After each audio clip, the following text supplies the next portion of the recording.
Hi, everybody. Hello, I'm Ryan. I'm Bethany. And we are Ryan and Bethany Board Game Reviews. And today we get to talk about Jerusalem, Anno Domini, and this is designed by Carmen Garcia Jimenez, and it is published by Devir. This game is all about the Last Supper. Back then, you didn't have, sound systems, right? This is talking about the Last Supper in Jesus' time. And you didn't have, microphones, speakers. So if you wanted to hear, whoever the speech giver was, you had to be as close as possible. Heck yeah, man. So that's what we're trying to do. We are trying to be the closest to Jesus during the Last Supper so we can hear all the things that he's saying. So you've got all the different apostles. We're playing just like the townspeople who are just showing up, trying to listen. I want to point out, this is Jerusalem. It starts with an I.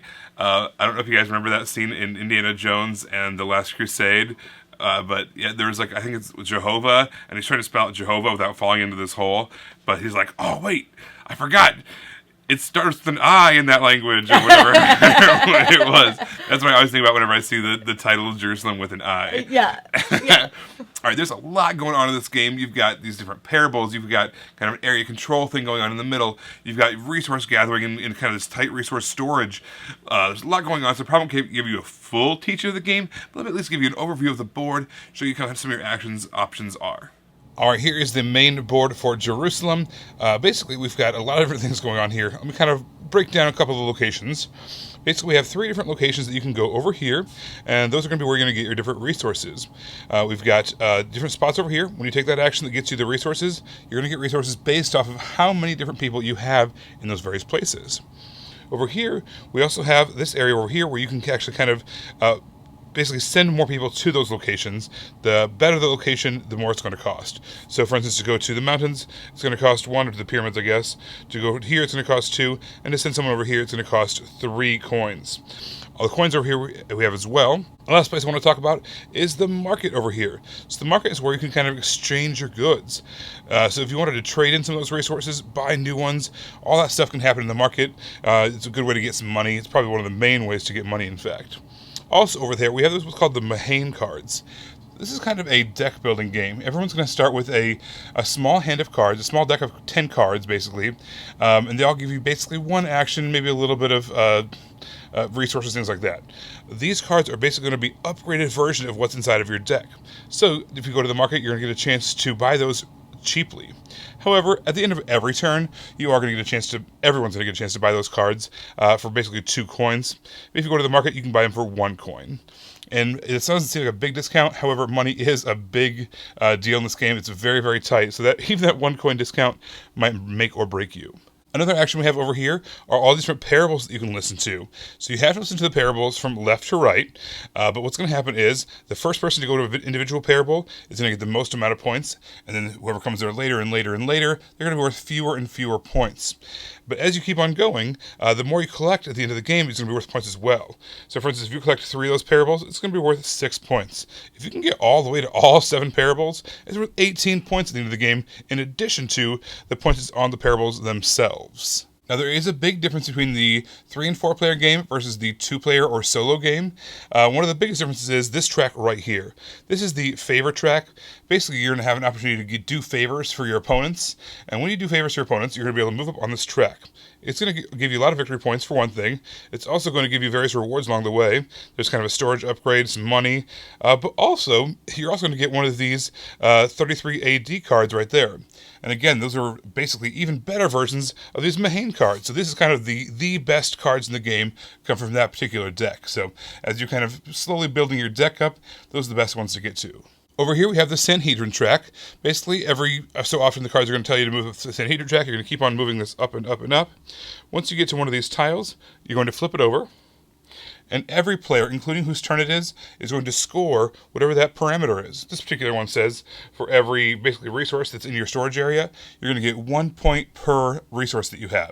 And that's going to apply to all players. There's a whole bunch of those tiles. They're randomized, so you don't really know when they're going to come up, but they're going to apply to all players, giving you some victory points for various check marks that you've done. One of the biggest aspects of this game is the Last Supper itself, and that is this section of the board right there.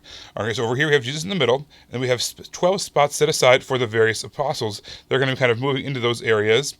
The way you go in there's two different ways. You can either be invited, in which case it's free to go, or you can basically just kind of show up, but you have to provide some resources. There's kind of resources on the side over here, as well as resources across the bottom. You can see it there as well. You basically, wherever you go, you have to pay the cross-section of wherever you land. So for instance, this corner spot right here shows a fish on one side and a fish on the other side. So if you were to go there, you'd have to pay 2 fish. There's also a lot of spots that have different abilities. There might be some coins or some special actions kind of mixed in there as well. Whenever you land on a spot that has any of those benefits, you are allowed to take those. Now, if there's a Sanhedrin action, you are required to take it. You don't have a choice. You're always kind of moving that up. That's kind of the game end clock as well. So I mentioned the apostles. Those are going to kind of filter their way into those rows over here, kind of at the large Last Supper table. But it's going to be based off of these symbols right here. So I mentioned the deck building. I'm going to show you that in just a minute on our personal player boards. But there's these various symbols that are going to be on the cross at the top of these various cards. If you are able to make a situation where those exact symbols are in that exact order, that particular color of apostle is going to move out onto the board. It's going to do a couple of things for you. It's going to give you some kind of immediate benefit, whether it's victory points or a special action, or maybe even a little bit of money if it's Judas. Spoiler alert. But also, at the end of the game, there's going to be victory points awarded to how close you are to those various apostles. So for instance, we've got our meeple over here. All right, so we've got our good buddy Matthew over here. We're right next to him, but also you're going to be behind them as well. If you are directly behind Matthew, because he's one of these kind of cream-colored guys, they're going to be worth 6 points if you're next to them. If you are 2 spaces behind them, it'll be worth 5 points. If you are 3 spaces away, kind of in the back corner there, that's going to be worth 4 points. And we already have that large Jesus tile there in the middle. That's worth 7. So if you are directly in front of Jesus, it's going to be your 7 points, 6, 5, and 4 points, kind of all the way towards the back there. And don't forget, this is the 3 to 4 player board. On the opposite side, there is the 1 to 2 player board, and the setups are a little bit different. Remember, this track is gone. A lot of these spots are a little bit different. You might even have some dummy meeples in the middle there, kind of filling things in, even in the 3-player mode. But yeah, so let me now show you the personal player boards. All right, on your personal player boards, off to the left over here, we're going to have our various favors. Remember, in the 3 to 4 player game, we have these favors that we can give to players, our opponents, on our turn. And basically, you can give them some resources, you can give them some money, maybe some special actions, things like that. But whenever you do that, don't forget you also get some points and some rewards, and those 33 AD cards as well. Now, also one thing to remember, on the back side is all these different action symbols. Those are going to be important when you're trying to move those apostles into the Last Supper room. So when you're giving them a special ability or some resources, you're also going to give them one of those symbols. It's going to help them get some points later on as well. So just kind of be aware of that. All the parables that we listen to, they're going to go across the bottom of the board there, and as you fill in, you're going to get some various resources along the way as well. Here's some kind of reminders to your special abilities, and then also over here, we have this special illumination tile. At any point in the game, you can basically skip your turn, your normal actions, and instead flip this over. It's going to cost you 5 points to do that, kind of spend that tile, but you're going to get one of the apostle actions without actually moving one of the apostles. At the end of the game, if you still have not used that ability, it's worth 5 victory points. So it might be worth hanging on to, but at the same time, maybe it's really worth it to you to kind of manipulate the board in some way or get some extra points or something. Over here, we have our storage area. As you can see, all our meeples are here, as well as our resources. And there's also even a little spot that you can unlock. It gives you an additional space to store things in your warehouse. But there's also these little symbols here. These little offering doves, those are worth 1 victory point apiece. Anytime you send one of your people into the Last Supper room, you have the option of taking one of those offerings, and it's a victory point, which is fantastic. However, it does eat up a spot in your warehouse. So maybe at the beginning of the game, you might want to do it. Maybe you might want to wait until later on in the game. It's kind of an interesting decision point there. But no matter what, you're going to want to try to get as many of your workers out onto the fields or into the Last Supper room so you can clear up more space in your storage warehouse. All right, so the last thing to talk about is the cards themselves, which is really kind of how all your actions work. So remember, you have a deck of 10 cards. You're going to shuffle this up, and you're going to draw 5 of them.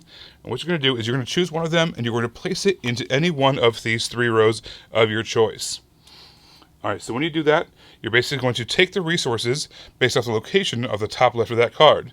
So that particular one is the fish. So based off of however many workers I have in that particular fish area, right now it's just 1, I would take 1 fish and I would add it to my warehouse. After you've gathered your resources, then you go to the bottom of the card. It's going to show you whatever special actions you get, resources, whatever the case is. If you ever forget, we do have a player aid. It shows you what every single symbol is and what all those different actions are. Whether you're going to be listening to a parable, or maybe you're going to be invited to the Last Supper, maybe you're going to move one of your workers around, go to do some trading, whatever the case is, it's all on that card. If you ever get to a situation where you have 3 of those symbols lined up in the same way that they are on the board, let's say we have, I don't know, these 3 symbols, and they happen to match up with the 3 things that are on the board in that same order. At the end of your turn, what you'd be able to do is you'd be able to move that apostle that matched those 3 symbols over into the Last Supper. Also, at the top right of all these cards, there is a number, and that is victory points. So you'll be able to get victory points based off of all 3 of those cards that you're spending. In this case, we've got a 3, a 1, and a 3. So we discard those cards, get 7 points. We get to move an apostle over into the Last Supper and take whatever rewards they give us. And all of that is in addition to all the normal things that happen on a card, like going to the market, for instance, or doing a favor, or whatever the cards say to do. They can result in some kind of long terms, so keep an eye on that. And don't forget, these symbols over here that you're giving to other players, they are also going to be able to be used in order to fulfill those things. There are even some cards and some actions that are going to allow you to kind of rearrange things. So if you don't have the right symbol that you need at the right time, maybe you just have to place a card down in one of the areas that you're not really wanting to place in that spot. Don't worry, you might have a card later on that allows you to rearrange that. Earlier, I mentioned the Sanhedrin track. That's going to keep on going up and up and up as the game goes on. If it ever gets to the very top spot of the game, it's basically going to trigger that the game is over. You're going to tally up all your victory points, your game end victory points from your various places, like your parables, maybe you have your tiles left over, things like that. And whoever has the most amount of points wins the game. Also, you might run into a situation where all 12 of the apostles have been placed in the Last Supper, but the Sanhedrin token has not yet gotten to the top of the track. If that ever happens, basically, automatically at the beginning of every turn, that's going to go up 1 spot. So that way it kind of really ramps up into the game. Once all 12 apostles are in there, things are wrapping up pretty quick at that point. At the end of the game, also all the apostles are going to kind of give their points for how close you are to them. So don't forget, you want to rearrange that board as best you can so that you are as close as possible to the middle and to the front so you can hear things the best. That's going to be where a lot of your points come from.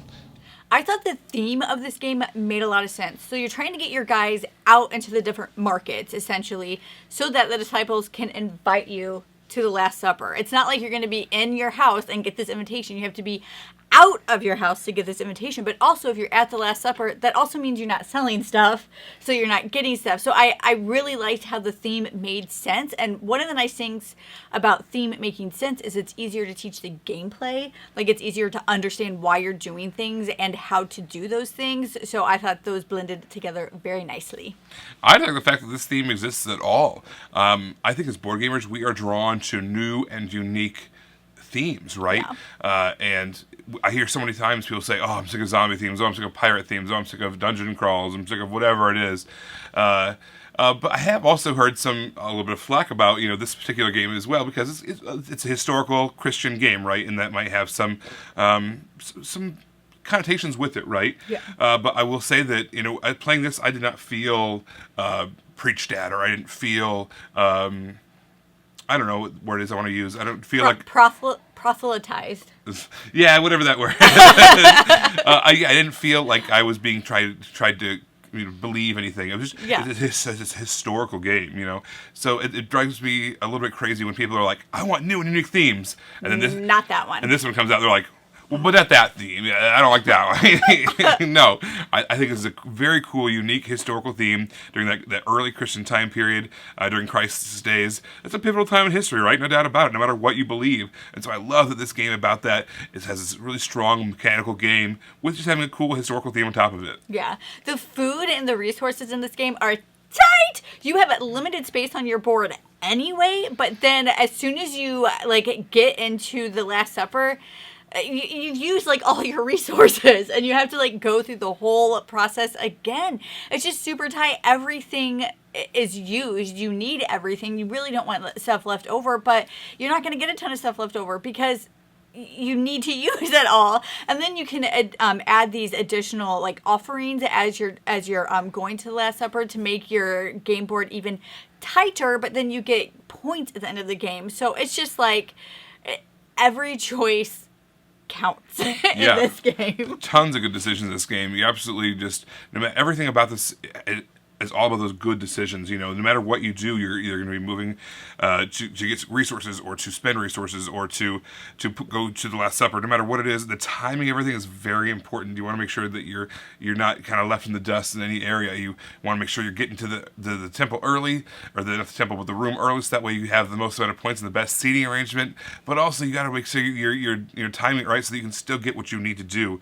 The balance is just right, you know. And they mentioned the storage of the goods. Yeah. Oh, I love that. You know, that tension of like, I need to have more stuff, but I could be putting points on here as well. Yes. But then I also need to have I need to get my guys out of there, but then I don't have time. And I loved all the different decisions, even the cards you have and how the order in which you play them. Yeah. All of that matters. The timing of that is just going to be really crucial. I will say there is a 2-player variant of this game that works really well mechanically. However, it's kind of a beast to set up. So you have the main setup of the rules, which is pretty involved, as you can imagine, but also it's all about the 3 and the 4-player game. If you want to play the 2-player game, you have to then go to this 2-player section, and it doesn't re-give you the setup. It just says the changes to the setup and how it's different. And so then if you don't know that ahead of time, you're kind of going back and forth and back and forth and back and forth, trying to modify what you've already done, or figure out what's different about the 2-player setups and, you know, the different side of the board and all that stuff. I know a lot of games have that, but it's having them in 2 complete separate parts of the rule book made the setup for that a little bit wonky. I enjoyed there's these friendly followers, basically kind of these kind of AI characters that are in the room that you kind of use to your advantage to kind of put in these little groupings. And once you put in these little groupings, you get a lot of points. But also you can kind of use them to clear the way for yourself, which is nice. Like I said, the setup was a little much, but the rules themselves still worked out well. Yeah, and not just that, but so there's a reference guide that you have, and so it lets you know, like, with these actions, which page that you can look for that in. What's nice is it has 2 pages, one for the regular 3 to 4, and then one for the 2-player version. So it has that both. So like, I don't know what this means. You just know, okay, I got to go to page 23, and this is going to tell me what it's about. So it's nice that it has it both in there, not just like, this is what we're expecting you to do, but we know that these are all the options. So if you want the rules reference, it's on one of these pages. Yeah. Overall, I was very impressed with this game. I had a fantastic time. It's a bigger, you know, game that you're tackling. This is not one that you can just kind of willy-nilly play. Yeah. The setup, the teardown, the gameplay itself, it's all pretty involved. It's all pretty long. Even the turns themselves can go a little long. You know, especially it's one of those turns where you're cashing in, you know, a set of those apostle cards or whatever to finalize a whole section. And there's a whole extra set of actions that happens when you trigger that. So the turns can go a little long in between your turns. There's a little bit of iconography issues. There's a lot of symbols, and you don't always know what they mean unless you've played the game a whole bunch of times. So you're flipping over the rulebook quite a bit and referencing it. Because some of them kind of look similar to each other, and so it's like... They're different versions of the same action. Like, they do something similar, but like, what's the twist? What's the difference between that version of it and this version of it? So you're referencing the rulebook quite a bit. But, oh my gosh, even with all that being said, I still enjoyed the heck out of this one. I think this is a great game with a cool theme, very involved. This is you said it mentioned that it was her first design, right? Yeah. I've designed a couple of games. I haven't got any published. But there's nothing here is involved in this. I'm like, how did you come up with all this? Yeah. Very impressive. I thoroughly enjoyed this game as well, so much so that I feel like this is going to be a contender for my top 10 of 2023. I really enjoyed it. I thought it was great. I liked the theme. I liked the gameplay. I liked how it all came together. I liked how it ramped up. You guys know how that's important for me, how a game like progresses and how it ramps up. And so all of those things like just really did it for me, and I thoroughly enjoyed this one. Everybody, thank you so much for watching. Don't forget to subscribe so you can see our videos as they come out. Until then, you can find us in all of these places. You guys, thanks so much for watching, and we will see you next time. Bye. Bye.